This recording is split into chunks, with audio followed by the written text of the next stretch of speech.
Sa usa ka comment section sa ako ang pamalandong sa YouTube nga binisayang pamalandong channel naay atong tigpaminaw nga si Bert Nunez nangutana kanako sigon pa niya nga gusto niyang palapdan sa iyang pagsabot ang pulong nga doktor sa simbahan. Kung sa English pa, Doctor of the Church. Dugang pa niya nga sa kasagaran sa mga tao o ordinaryo nga mga tao kung makadungog og pulong nga doktor ang moabot sa ilang mga hunahuna ang doktor usa ka tawo nga adunay clinic diin mudawat sila og mga pasyente. Dili nato malikayan ingon pa niya nga adunay mga tawo nga ingon ani gyud ang panglantaw sa pulong nga doktor. Mao nga nihangyo siya nga ipasabot ang pulong nga doktor sa simbahan. Bueno, ang termino nga doktor sa simbahan nagpasabot sa usa ka santos nga gipili sa simbahang Katoliko tungod sa iyang labaw nga kinaadman, pagka tinugyanan sa pagtuo o dako nga kontribusyon sa theology o spirituality. Ang titulo nga doktor sa simbahan wala magpasabot nga kini sila mga medical nga doktor kaniadto sa dihang sila buhi pa nga nag-atiman og pisikal nga mga pasyente, apan sila mga espiritual nga doktor nga nagtabang pag-ayo sa kalag pinaagi sa ilang mga sinulat ug doktrina. Nganong doctor of the church man jud, nganong doktor man jud sa simbahan, nganong dili man espesyalista o baka kahayag sa simbahan, spokesperson sa simbahan o influencer sa simbahan. Nganong dili man content creator of the church. Nganong doktor sa simbahan man jud. Ang pulong nga doktor gikan sa Latin nga docere. D-O-C-E-R-E nga nagpasabot magtutudlo. Busa ang doktor sa simbahan o doctor of the church usa ka tigpasiugda sa pagpanudlo sa tinuuhan o sa mga doktrina sa simbahan. Ang ilang mga sinulat o panudlo usa ka giya sa paglamdag sa mga Katoliko sa mas lawom nga pagsabot sa atong pagtuo. Nganong nagproklamar man ang simbahan o mga doktor sa simbahan? Tungod una aron sa pagpalawom sa pagsabot sa tinuuhan. Ang ilang mga sinulat nagtabang sa simbahan sa pagpatinaw sa doktrina o sa pagpalawom sa espiritual nga kinabuhi. Ikaduha, paglig-on sa pagtuo sa katawhan. Tungod sa ilang kinaadman o kaalam sa doktrina, sila nagatabang sa simbahan sa pagtubag sa mga heresiya, kun heresies, kun dili sakto nga mga pagpanudlo, pagpanalipod sa tinuuhan o pagpaambit sa ebanghelyo. O ikatulo, paghatag og giya sa espiritual nga kinabuhi.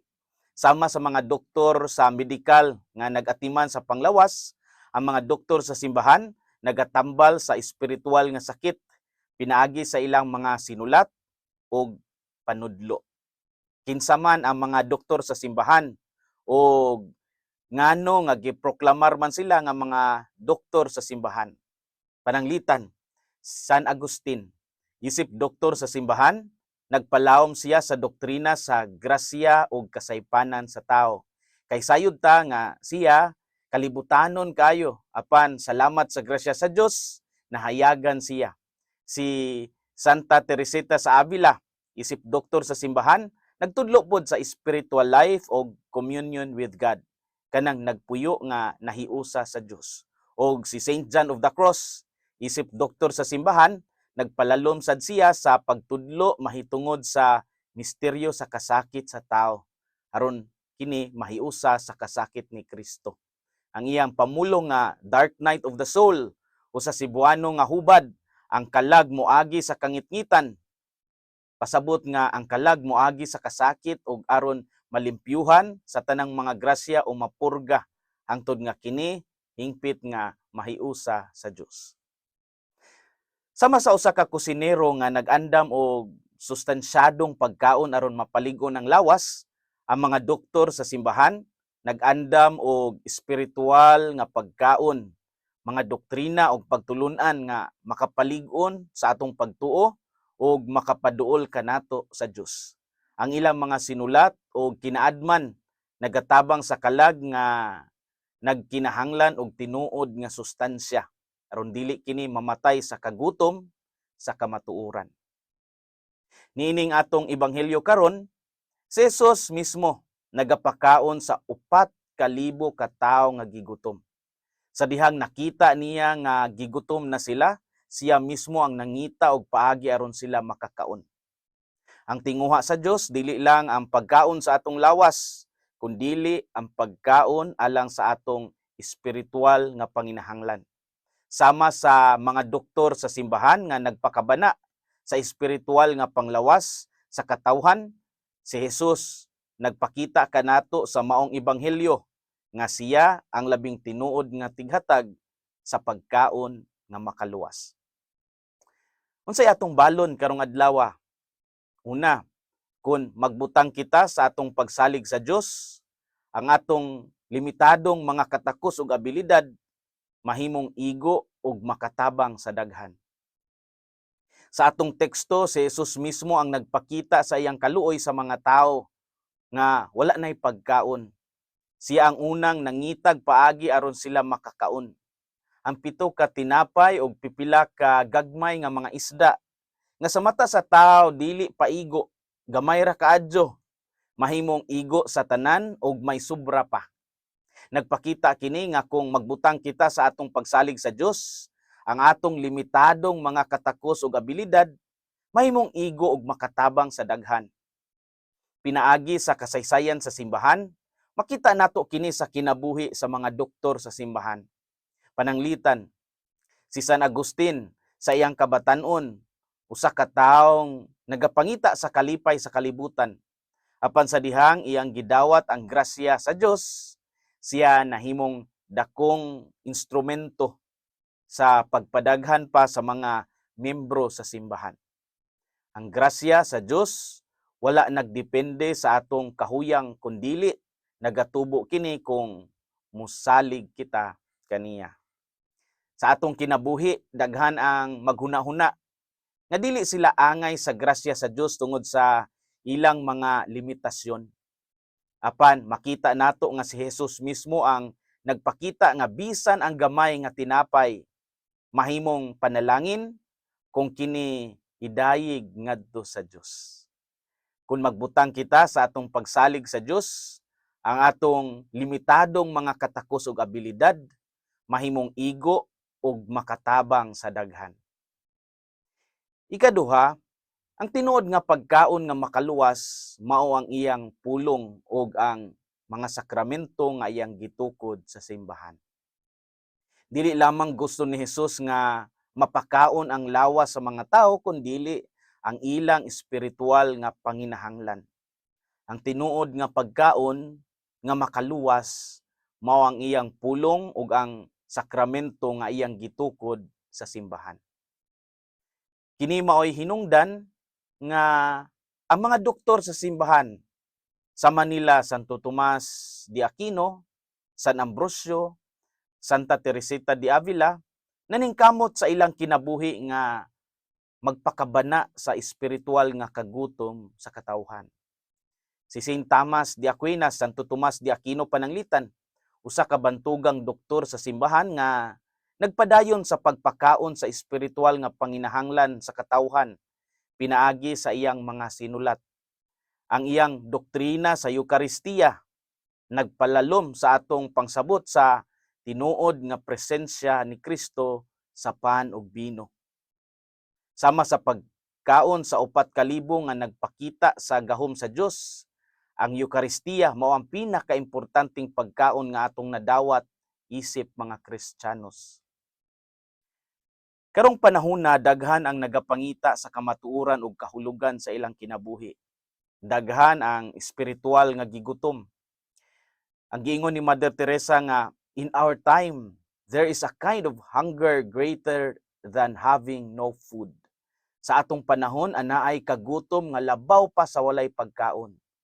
Kini nagpasabot nga sa atong kapanahunan, ang labing dakong kagutom dili lang ang pisikal nga kagutom tungod sa kakulang sa pagkaon, apan ang kagutom sa gugma, kagutom sa atensyon o kagutom sa tinuod nga pagtagad gikan sa atong isig katawo. Daghang mga tao ang busog sa pagkaon apan gigutom sa pagtagad, gigutom sa pagpakabana o gigutom sa pagbati nga sila gihigugma.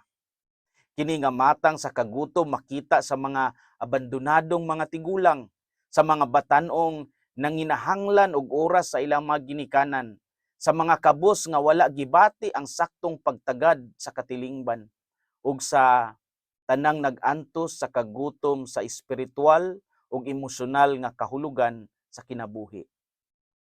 Sama sa mga doktor sa simbahan nga naningkamot sa pagpakaon sa panghuna-huna ug kasing-kasing sa mga tao, kita usab gitawag nga maghatag sa pagkaon sa pulong sa Dios sa mga gigutom sa kamatuoran.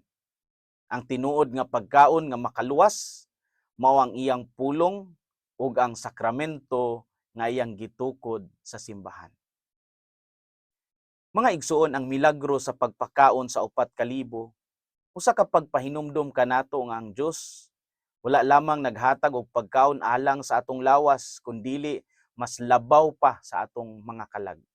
Sama sa mga doktor sa simbahan nga nagdala og espiritual nga pagkaon sa katawhan pinaagi sa ilang kinaadman. Kita usab sa atong mga pamaagi, yanong pamaagi, gitawag sa pagpakabana sa espiritual nga panginahanglan sa uban. Hinaot nga kita sama sa mga tinun-an nga mitabang sa pagpanghatag sa pagkaon, mahimong mga instrumento sa Dios sa pagpakaon sa atong isig katawo. Dili lamang sa ilang lawas, kundili sa ilang espiritual nga kinabuhi. Una nato tapuson kining atong pamalandong, ato una nga pagtimbaya sa atong mga kaigsuonan nga naminaw kanato sa Bidlisiw sa pulong sa Ginoo. Kang Ma'am Lee Ojales sa Olotanga, Zamboanga, Sibugay, kang Juancho Sarmago sa Bai City, kang Vincent Montalia, lay minister sa Our Lady of Fatima Parish sa Tagum City, kang Rodeline Tulang sa nasod sa Israel, kang Eden Dinolos sa Clarin, Misamis Occidental, Victoria Espera sa Tigbawan, Maasin City, kang Junjun Sardido sa General Santos City, kang Edna Pino sa Kalunasan, Cebu City, kang Merlin Disaka sa Vitali Parish, Zamboanga City, kang Juvie Balingit sa St. Michael Parish of Matanao, Davao del Sur, kang Faye Guico sa Lantawan, San Fernando Emmanuel Catholic Charismatic Community, kang Lando Viva from General Santos City, Celine May Ignacio sa La Paz, Agusan del Sur, Ronnie Ocampo sa Bislig City ug si Arnel Abadilla sa Daan Bantayan, Cebu. Ang ato ang mga pamalandong mahimo usab nga inyong malantaw online diha sa Spotify ug sa YouTube. I-type lang ang Binisayang Pamalandong Channel. Sa Facebook, makita usab kini sa Facebook page nga Bidlisiw sa Pulong sa Ginoo. Ako ang hangyo nga kung kamo may social media accounts, i-follow ninyo kini aron mas mudaghan pa ang mga makapaminaw sa pulong sa Dios. Gani mauna kini nga mahimong available online alas 6 sa gabi sa sunod nga adlaw. Sa makausap pa, daghang salamat ug hinaot nga ang kasing-kasing ni Kristo maghari sa atong mga kasing-kasing. Kini si Father Felmar Castrodes Fiel SVD, ang inyong magsisibya sa maayong balita. Hinumdumi ang kinabuhing Kristiyano, kinabuhi sa pagserbisyo.